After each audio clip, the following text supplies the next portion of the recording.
চীনা চিকিৎসকরা চক্ষু বিজ্ঞান ইনস্টিটিউটে ভর্তি আহতদের চিকিৎসা সেবা দিয়েছেন। পাশাপাশি রোগীদের সেবায় দেশীয় চিকিৎসক এবং প্রযুক্তিগত কৌশল নির্ধারণেও সহায়তা করেছেন তারা। কারো উন্নত চিকিৎসার প্রয়োজন পড়লে দেশের বাইরে নেয়ার কথাও জানিয়েছে হাসপাতাল কর্তৃপক্ষ।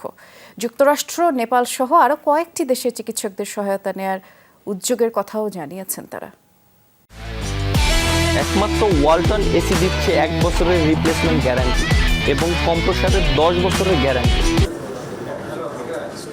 নীলু পারভিনের জীবনটা হঠাৎ করেই ঢেকে গেছে আধারে। টিউশনি থেকে ফেরার পথে মোহাম্মদপুর বেড়িবাঁধ এলাকায় আহত হন তিনি। চিকিৎসা নিচ্ছেন জাতীয় চক্ষু বিজ্ঞান ইনস্টিটিউটে। সোমবার সকালে 10 সদস্যের চীনা চিকিৎসকদের একটি দল এই হাসপাতালে এলে চিকিৎসা নেন তিনি। 2 চোখে গুলি লাগছে, এই চোখ দিয়ে তো দেখতে পারি না, আর এই চোখ দিয়ে 2 ফিট 3 ফিট থেকে বেশি দূরে দেখতে পারি না। বাম চোখ দিয়ে খুব কম দেখতে পারি, ডান চোখ দিয়ে দেখতেই পারি না। অপারেশনের পর থেকে ডাক্তাররা বলছে যে আমরা চেষ্টা করতে থাকবো, দৃষ্টি দেওয়া মালিক আল্লাহ, তোমরা আল্লাহকে ডাকো।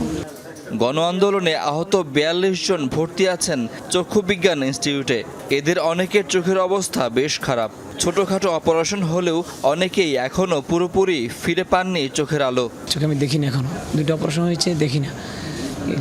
এই জন্য আর কি এটাই আমাদের আশা ছিল আর কি, বাইরে যদি কোনো ডাক্তার আসে আমাদের দেখে, ওদের একটা সাজেশন দিলে তাও আমাদের মানসিক শান্তিটা আমরা পাবো। শুধু ডান চোখে দেখা যায় না আমার ডাক্তার বলছে আজকে অপারেশনের ডেট দিয়েছে। লাস্ট অপারেশন হওয়ার পরে বুলেটটা বের করছে, ঠিক আছে, কিন্তু এটাতে মানে কিছুই দেখা যাচ্ছে না, একদম অন্ধকার। বুলেট এখনো বাইর করে নাই, কিন্তু মানে এক চোখে আমি আফসার দেখি। জাতীয় চক্ষু বিজ্ঞান ইনস্টিটিউটে চিকিৎসাধীন রোগীদের সেবা দেন চীনা দল। কথা বলেন স্থানীয় চিকিৎসকদের সঙ্গেও। Give us some time. The doctor need to see the injured people carefully and make a better plan with the Bangladesh doctors. যদি প্রয়োজন হয় তারা রোগীকে চায়নায় নিয়ে যাবেন এবং তারা আমাদের যে ন্যাশনাল আই ইনস্টিটিউট তার ফ্যাসিলিটিস তারা দেখেছেন, এবং যদি সেরকম হয় আমাদের ফ্যাসিলিটি ইউজ করেও তাদের এক্সপার্টিস তারা এখানে অপারেশন বা প্রসিডিওর করবেন।